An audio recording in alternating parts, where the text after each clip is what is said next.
Welcome to Imperfect Helping Hands, the podcast where we embrace our imperfections, lift each other up, and inspire one another on this shared journey of growth. Hello, everybody. This is your Imperfect Helping Hands podcast. My name is Lisa MacDonald. I am your host, Imperfection is Beautiful, and your abstract motivation artist and motivational life coach. As always, I have Seth Rubin as the co-host.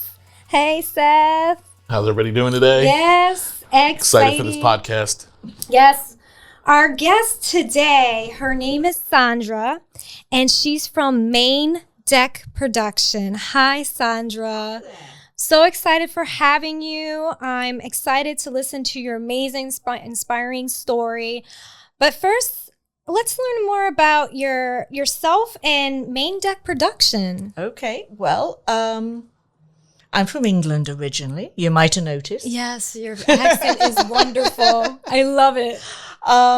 Main Deck Productions, it's an entertainment company. We specialize in pirates, but we have other great artists. But we also have a 30-foot long, over 20-foot tall pirate ship on wheels. So we take it to all sorts of places. You might have seen it around. And yes, it's got a set of docks. It's got individual rooms. It's beautiful. But we have stilt walkers and magicians and mermaids and henna artists, caricature artists. We do all sorts of things. And great circus acts. I love that. I bet the kids love you for that. Like very friendly, family friendly. Very, yes. Awesome. That's really awesome. And I I face paint. So you face paint? Okay. I tried that. It didn't work out so well. That's why I stick with canvases and all that. But that is so awesome. I actually went to Main Deck Production once. I think you were at the South Mountain over in May. Is it May or so Allentown? It was actually like a patriotic festival. Oh, yes. Yes. I remember going there. Seth, have you been in it? Mm-hmm. Yeah, I've been a couple times. Yeah. Go to see them, their show. Love it. They locked me in the brig once. Maybe walk the plank. Let him out. You know. That is awesome. I'm so happy to hear. So for today, you have such an inspiring story that I'm dying to know. And I'm excited to have you here to talk about this story. So from what you've said before, you have went through a very bad car accident and you suffer with TBI, which is traumatic brain injury. Do you want to talk more about Okay. how it all started and where were you at and all those things? Okay. Well, I had just finished walking the dogs. I'd put them away, and they were in the house. And I decided to walk into town, and it was a beautiful sunny day. And as I was crossing the road, I was hit by a car. Wow! Instantly, it was just like. Yeah. And she ended up with the imprint of my forehead on the top of her SUV. And then she stopped, but then it pushed me backwards. So the back of my head then hit the road, and then I slotted underneath the car. And she moved the vehicle, but before the police got there. So she then ran over my lower half. So I had a split down the front of my skull, a split at the back, and then the left-hand side was like a boiled egg, and someone had just smacked the top of it. It was just literally lots and lots of little fractures. So this whole side was completely fractured. I was in a coma for a while. But, I should say, though, I didn't realize with a head injury, you bleed a lot. I'm completely out of it. I'm mumbling, and I'm talking about the dogs. I've got people running all over the place because suddenly they think that there's 2 dogs loose. Of course, they're not. They're back at home. One man, because nobody else would come close to me, one man actually came over and held my hand and talked to me. And that kept my brain going enough to actually, it just kept it alive. And by that time, the ambulance came, took me straight into Bethlehem, which actually had the best brain trauma unit. And I was put in a coma. And there I was. I woke up about 4 days later. Luckily, they didn't have to drill any holes. My brain actually, it started swelling and then it came down. So everything was perfect. Somebody was really looking after me. And after that, it was, I was in the hospital for probably a couple of weeks only. I was a mess, but I was alive. And I ended up with, the end result was I ended up with, I couldn't actually sleep flat. I have to be raised. I still have to be partially raised. I still cannot sleep flat. And the accident happened in 2012. I had no smell, no taste. Do you still have no smell? My smell came back probably about 5 years ago. Everything slowly started creeping back, but it takes time. And I had very bad motion sickness. Just walking caused a problem. There were moments I would just be walking and suddenly the road would come up and hit me. I could be, I had nightmares for a long time as well. I would actually be lying there and I'd see a wheel coming up towards me. And I suddenly realized, did she get that close to my head when she moved the vehicle? I still wonder. But I met the man as well who saved my life. And I came across him and thanked him because nobody else would touch me. It was messy. It was horrible. They had to hose the road down afterwards. There was so much blood. And he actually sat in the road with me in all that blood and held my hand and talked to me. And he said, I felt I should do some good. And he didn't want to talk to me. He just walked away and that was it. He walked back into his house. I have no idea what was going on there, but he made all the difference to me. That one action, holding my hand, talking to me, kept my brain going. Thank God he was there. Yeah. And I keep thinking, I wasn't meant to die that day. If people had just left me, I would have just drifted off. Wow. But I didn't. And there's a reason for that. And it was a difficult time. I had chunks taken out of my heel. I've still got no feeling in my heel. I have a hearing aid because I have it hit my head so badly. I have very bad tinnitus. Or tinnitus, depends how you say it. That ringing? I have the ringing in my ear. I could not stand it when I had tinnitus. And I was just like, when is this going to go away? But do you get it off and on? This is permanently. So I have a hearing aid. So when I'm networking, when I'm out and about, I put that out really loud. So I don't hear otherwise it's like really loud white noise constantly.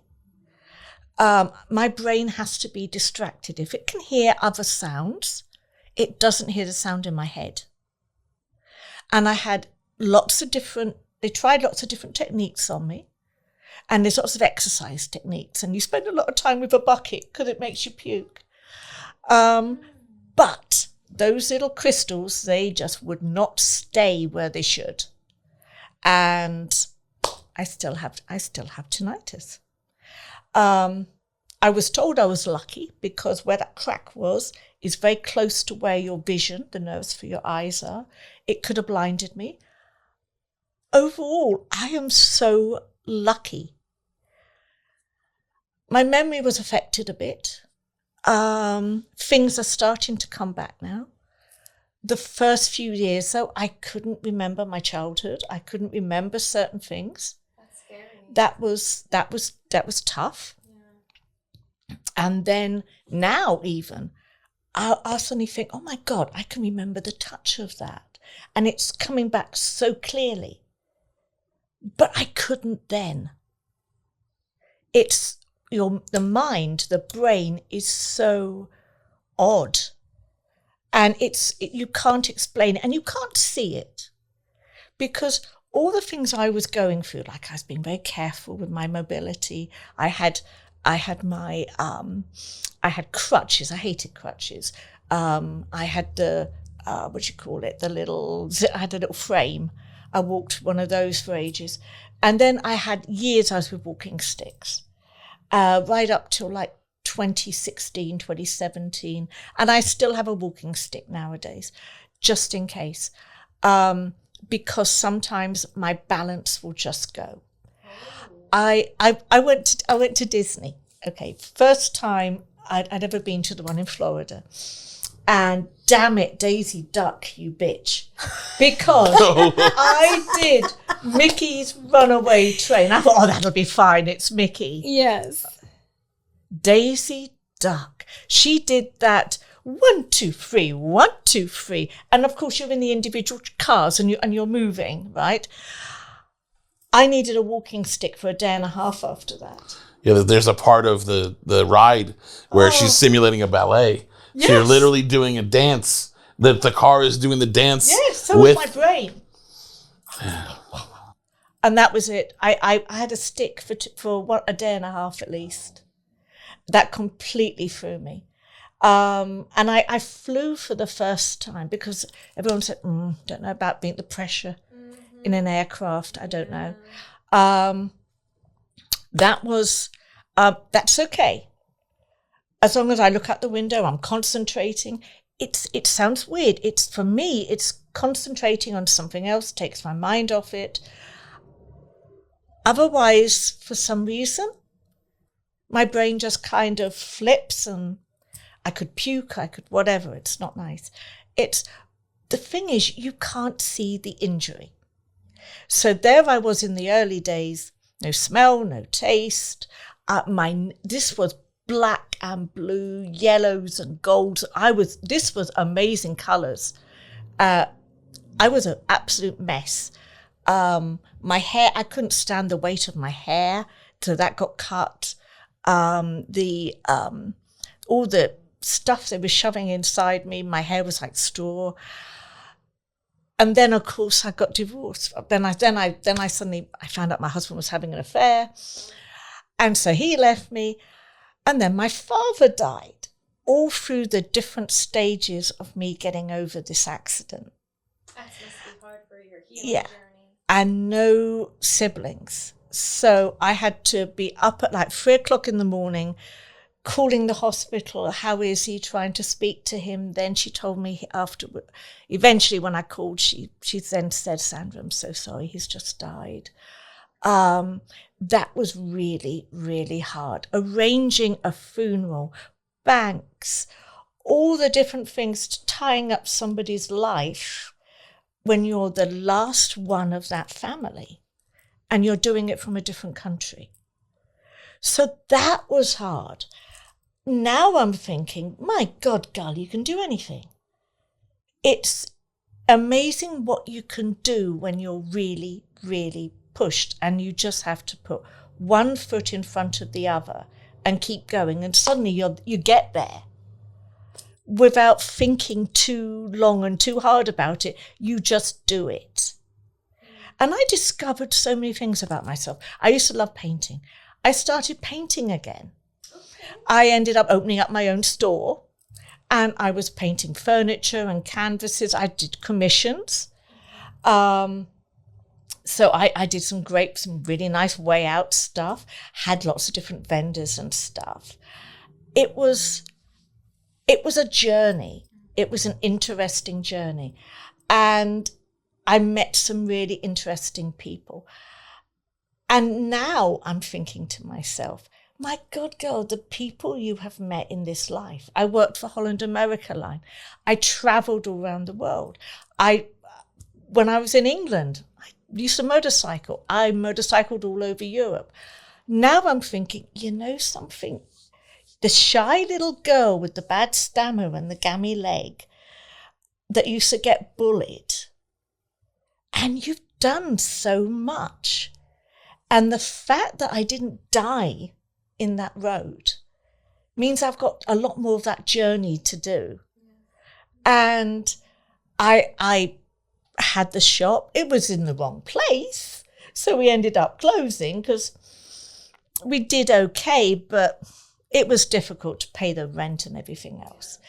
And then we ended up where a pirate walked into the shop. Yeah, I was just about to ask, how did Gary, how did your partner come into your life, and how did that change everything? I thought he was going to buy a lamp, and he walked in and he was saying, well, he was doing a map, okay, and he wanted my shop to be on the map, okay, and it was a great idea, but I thought, oh, damn it, he's going to try to sell me something. I wanted him to buy that $250 lamp. It had been a quiet day, but anyway. So, and that's how it all started. 2 hours later from the conversation. 2 hours, yeah. Mm. Wow. Yeah. And I don't normally do this, but as he was leaving, I actually, because I didn't date. There was too much going on. I was thinking more about me, which is fine. I think you need to think about yourself. But I was so busy thinking about me and my animals and surviving. I hadn't really thought about guys. But I actually thrust my phone number into his hand and said, call me. Aww. I know. Look at you making that step. I know. You still didn't buy a bloody lamp, though. But anyway.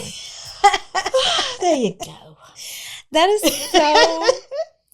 is one of a story. I actually, when you were speaking, and you spoke so good about your story, I had like a movie in my head. I felt like your life should be in the movie. Like, I feel like people would love to watch that movie because it's something that's not heard of. It's not really talked about. And accidents, like seeing an accident, we see it all the time, like especially Route 22. Yeah. There's always some kind of car accident and it's scary. Very. And just listening to that one guy who grabbed your hand and started talking to you. Yeah. He was brave to do that because a lot of times people don't go to help someone who's in crisis or who's bleeding out of their head or anything because they're scared. They have that fear. But he was brave enough. He's like, I'm going to do this. I'm going to stop. Imagine if he wasn't there. I wouldn't be here. You wouldn't be here. I wouldn't be. I just would have drifted off. Yeah. Yeah. And it would have been too late. I'm already getting chills in my body just talking about that. It's just, you were meant to be here and to provide more in our community. And now you and your pirate man got lots of things going on for the family, Main Deck Productions, all the fun things you guys can provide. It's interesting because from the accident, well, it's weird how life goes. Yeah. Because I ended up from the accident, I thought, what else have I got? I went for jobs, but people were nervous to employ me because I had spent years actually in retail. I'd been a training manager. I'd been assistant floor managers. I'd worked my way up. I'd done all sorts of things. But they were scared. At that point, they were scared to employ me because of the brain injury. And because I'd been a long time out of it. And suddenly I thought, okay, what have I got to lose? And so I opened up my own store. Now, that subsequently didn't work, but It got me painting again. It got me being creative. It got me meeting people. I can't replace that great experience. I met Gary. I met Main Deck Productions. And that took me on another path. And the thing is, I wouldn't have dreamt of doing anything like that. Back in England, I'd been a store manager. I had great relationships with the people around me. I'd had lots and lots and lots of miscarriages. I could not have a baby. I would not have chosen to have been entertaining children. Not having siblings, I couldn't be an auntie to anybody. I was literally on my own. And so you end up where you're just literally ticking on, you're surviving. But doing this, okay, you can paint a canvas, you can paint a child, you'll be fine. Okay, so I practiced and done all of that. I found out I was okay at it. And then more practice, I was good at it. Initially, doing those first few birthday parties, I thought, I don't like this. I'd sit there and I'd be welling up inside all those children, and I can't have one. Then eventually, I started thinking, oh yeah, they're lovely children. But I'm so pleased I'm going home to somewhere nice and quiet. I've got my dog, I've got my That's what I would You start seeing a different side. I envy those who've got the children and the families and everything else, but you know something? That's not my journey. I've got a different journey. And it's evidently by the fact I didn't die in the street, I've still got a way to go. But it's a good journey and it's mine. So I don't let the miscarriages that isn't me. The accident isn't me. I still have problems. I still have my hearing aid. This woman who, for some reason, and I was older when I had the accident, I had been very, very lucky. Motorcycles and everything else, I was really healthy. This knocked me for 6. But I wasn't down and out. I wasn't finished. I just started again. And it was frightening. I had like 24 hours where I thought, oh my God, I'm in a different country as well. I'm not American. But this was home. My animals are all here. My father's died. And I thought, just do it. Just get on with it and go for it. And everything literally fell into place. And it's just worked out really, really well. And it's still a hell of a lot more story. I'm still face painting. But I'm still creating. I'm doing floor plans and all sorts of other things because we've got other great things in the future happening. Yeah. But it's not over. It's exciting. And I'm a fur mum. That's good. I love that. All those lovely little animals I can rescue and do great things with. Lovely little great kids who love what I paint on their faces. And what I love is the fact that when I do the creativity on the ship, when I make her look beautiful, when I'm doing the floor plans and I'm working out what's happening there, I'm going to be making those children happy. Yes. I don't have to birth them. And parents appreciate you. Yeah. They can take a break. Yeah.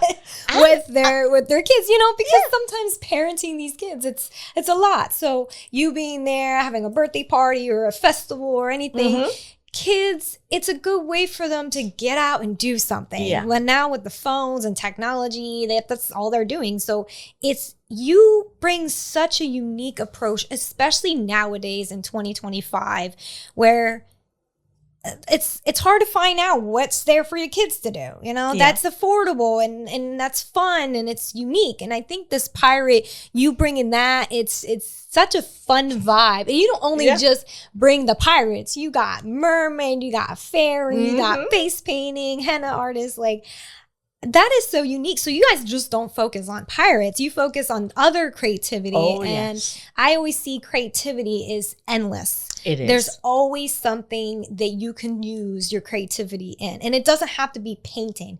It could be just creating a whole map of like how you want the show to be like, or how you want to paint the ship to look like. And, you know, you have such beautiful outlook of the life you have. And you know, a lot of people would be stuck in the fact that I got hit by a car, I got this, and this is where I'm at. You, especially for someone who doesn't have siblings and you were not from this country, you did this all on your own. You figured this out all on your own. This is resilience you have. You have bravery. You have all this, and you taught this on your own. And that is so powerful, because we as human, we need to embrace that more.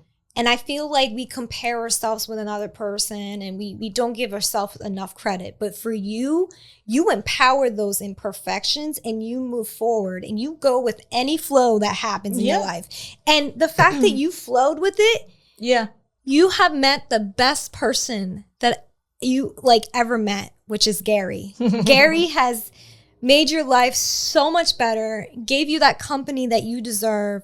And it kind of relates to my my story. When I met my wonderful fiance, Zane, I was going through bullying. And the year my brother left to go to the Marines, when I was very close to him, that's where Zane came in 2012. And we've just been together since this day. So it's powerful to listen to your story, and I'm like, wow, you know, we can relate, and you know, and that stuff. 2012. That was when I had my accident. Yeah, isn't that crazy? Yeah. It's 2012 is like a hardest year, because that's when my brother left, and then also 2013, 2014, I got bullied very bad in high school. So Zane being there was just like, it was a gift from God, because I didn't know how I was going to deal with all those things on my own. So you with having Gary and you being in main deck production is just outstanding. And I'm so proud for you to be able to express your story, because that's hard to talk about. And I'm sure some people who may be listening might be going through that too. So there's some questions I do want to ask you for your, because I know you talk a little bit about your recovery process, and it was very tough for you, because in that moment when you were in recovery, you had to go through with your dad passing away, and you know, your partner went in an affair and all that things. So like, it's weird. We're actually I won't say we're still friends, but we still talk to each other. Okay, that's so good. We actually do. We're friendly. Okay. It's interesting how that all worked out, but but we are still friendly. It ended up. I mean, actually, the interesting thing is, he called me and said, this was about 5-6 years ago, perhaps, maybe a bit more.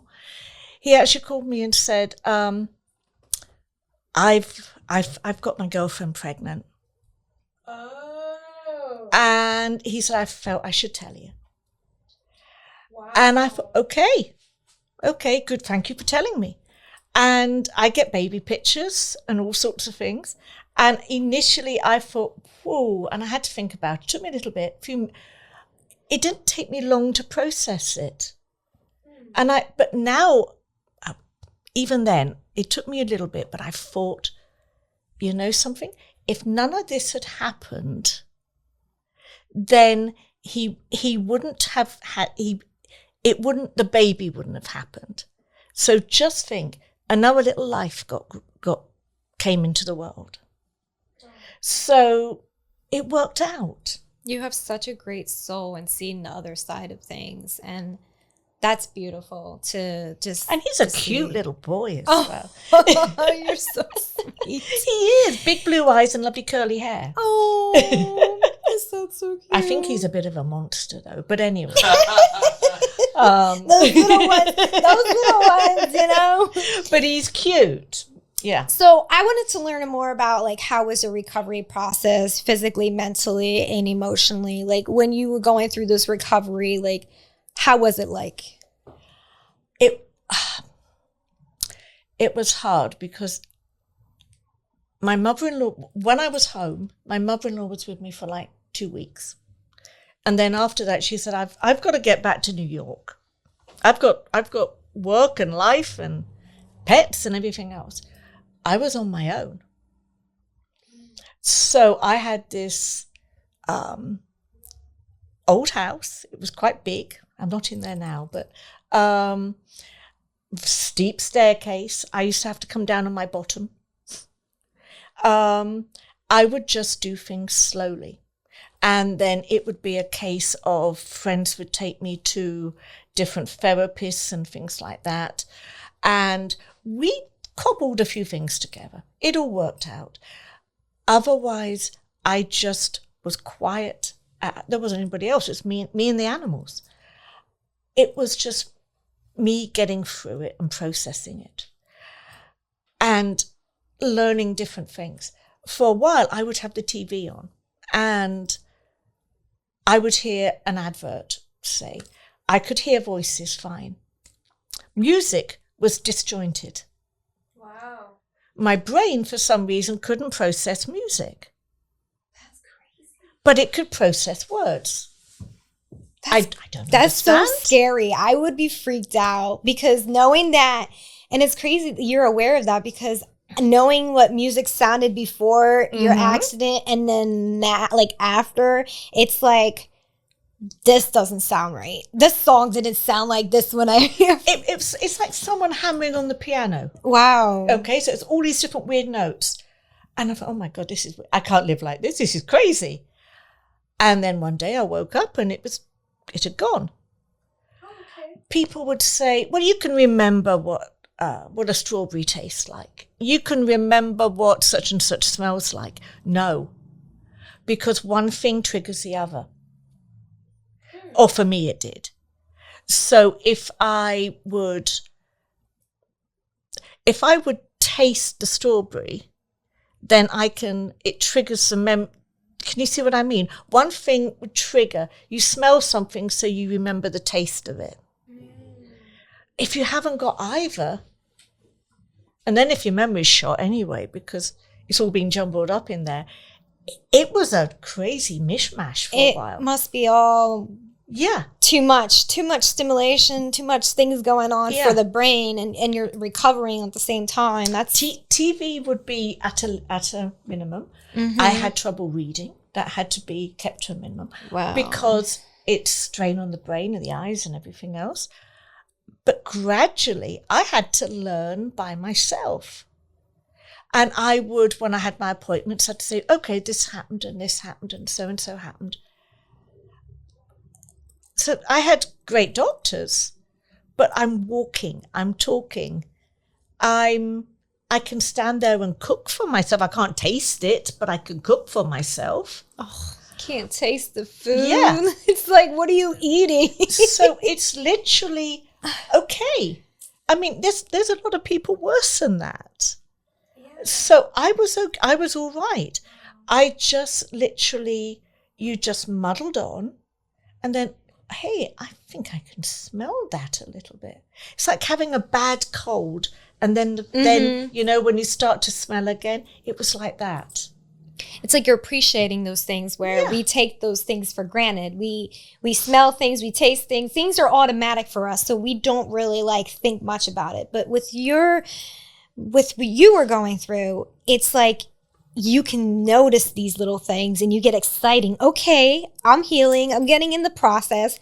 And that's so amazing to hear. Like you seeing the changes and the process of your healing is getting better and better and better. And that is such a wonderful thing. And Seth, did you want to ask any questions to amazing Sandra? I mean, I think the main question I've been wondering the whole time is what kept you going through all the trouble all the things you were going through? I would not give up. And I had the animals. They relied on me. And I thought, I'm not going to let them down. I'm not going to let me down. We're in this together. We're this little Noah's Ark, I suppose.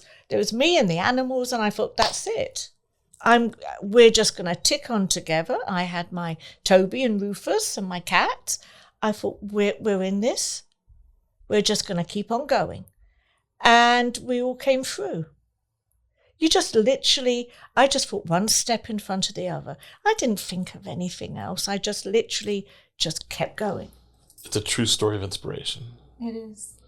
And it's really special what you went, like what you were able to do and what you were able to accomplish, even though you were going through like a living like nightmare. It truly was like, and then you found the man that that you're with, and he's such a great person. He's a wonderful man. I'm happy to call him one of my friends. And, I'm very happy with what, where your life has gone and how you're able to help everybody. What do you wish more people would understand about living with a brain injury? It's invisible. And the thing is, I looked like there were absolutely nothing wrong with me. But I was going through so much. So don't always presume. Sometimes what I found hard was I could get jostled and everything else. When I had the walking stick, people were decent because people saw something. But if I didn't have the walking stick and I maybe be a little bit slow, I might pause because I actually couldn't think of the right words. Yeah.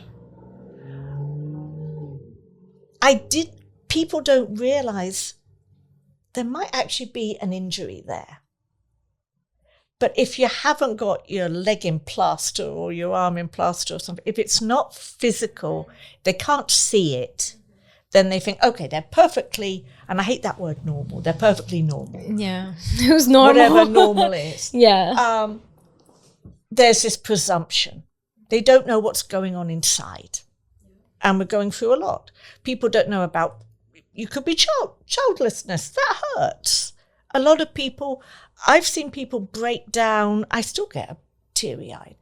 But I see people break down just at the mere mention of it. And I'm, okay, I know what happened. We're all dealing with different things. And it's how we deal with them, I suppose. And I just I ended up being a firm mum, a painter, a pirate, I don't know, social media. We all have different hats. I concentrate on that. And the books I'm going to read, the places I'm going to go, the people I'm going to meet, the nice, great dinner I'm going to go to. All sorts of great things are happening. I don't actually concentrate too much on what I can't do or what I haven't got. I've got these great little animals. I've got some hairy pirates that rely on me. There's all sorts of things going on. We're doing some interesting things in the future, so I'm working hard on that. There is for adults and children. So there's so much to look forward to. I'm not thinking about what I haven't got. I'm thinking about all the wonderful things that I have got. And I'm alive. And I might have died in 2012. So all of this is an absolute blessing. I do feel that people who will listen to this podcast will have a lift in their lives and see that they have something good in their life, because your story is so inspiring that people don't realize what they have until it's gone. Yeah. And that was a scary situation that you've been through, and the way you went through it, like, I don't know how I would. I would freak out. I would have anxiety all the time. But you're so humble and you have such beautiful look of life. Like, I'm so inspired by your story. And as a speaker and all the things I've done as an author, and I have done workbooks and stuff, like, you really inspire me. And your story is going to touch millions of people through this podcast and through everything that you do for Main Deck Production. As this is going to be in the end. I love your story. I think you need to write a book, just like I've done. Especially if you're a painter or anything. I have written a book called Painting the Path of My Life, which is all about my story of what I've done and how I overcome my challenges, my imperfect challenges, and how I express it through art, and how art has changed my life. And also done a self-discovery workbook, which is all about discovering yourself. And I feel like, Sandra, from your experience, you really deeply discovered yourself within yourself and your process of healing and noticing these differences and everything. This self-discovery workbook is all about working on who you are as a person, your personality trait, and how you handle different situations in your life.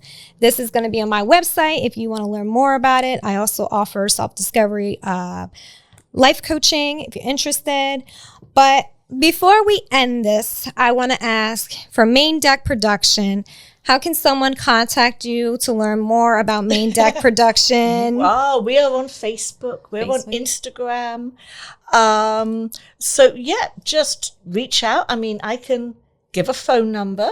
Is that okay? Yeah. Give a phone number. Yes. Well, it's 610-442-0169.